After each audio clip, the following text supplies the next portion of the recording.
YouTube, what's up? We in the building. I'm recording this at 3 a.m. You know, I couldn't sleep. You know, I've got a lot of energy, I've got a lot of things on my mind, you know, and I'm here to deliver this to you because I believe during the daytime, I've got a busy day tomorrow. So, yeah, here we are. And the topic is sex on semen retention. Full disclosure, because there's no gimmicks with me, man. I had sex last night. It's my first time having sex in 6 months. So, yeah, it's definitely something. But I did not release. I still retained my seed. I am still on semen retention. My streak is still here. So, yes, it is possible. I don't recommend it. Not for beginners. Not for a while.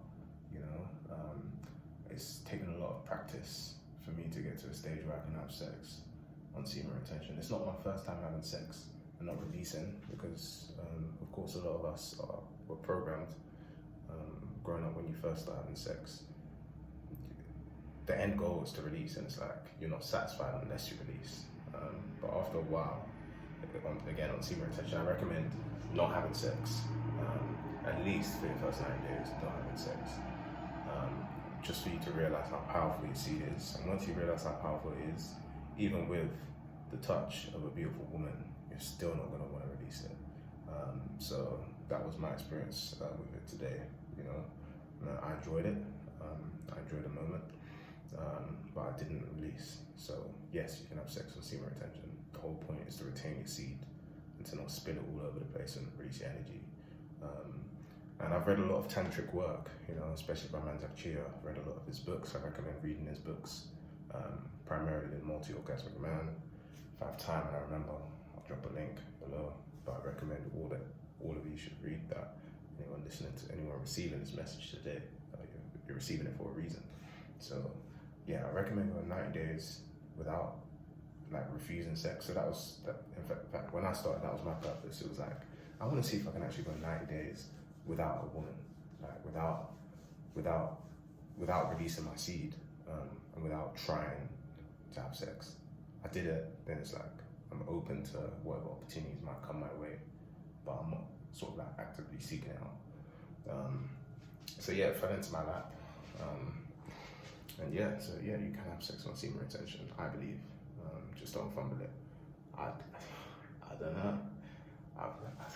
It would ruin the journey as well. Like, I don't think I'd be able to come back on YouTube again. It's like, oh, I relapsed. Nah, man. We holding on, man. I'm trying to make it to 365 at least, you know? And again, like, you realize how powerful your seed is, and it's like, you don't just want to, and I don't agree with holding forever. I just believe that it has to be the right time. And it depends your purpose. Some people go on semen retention to attract a mate, you know, or to wait for the right woman to come or whatever it is. You know, some people to control their urges. You know, you gotta ask yourself, what's your purpose for this? If you've never had vagina before, I don't recommend semen retention. If you hate women, I don't recommend semen retention. We love women. So, yeah, I just wanted to bring that to you because I've watched semen retention content before. I never really heard anyone talking about sex on semen retention. But of course you can have sex whilst you're on semen retention, but can you not come? Can you control your urges? You know, you have to practice a lot of breath control. Again, I recommend reading the books. There's a lot of exercises discussed and things like that to practice. So yeah, if you're enjoying this content, I'm doing my best. You know, I'm bringing video content every day. You know, I was thinking about just switching it to audio, but I'm just trying to bring energy, you know. So yeah, subscribe, whatever. You can tell me if you want, you know what I mean? I'm gonna be here every day. Let's get it.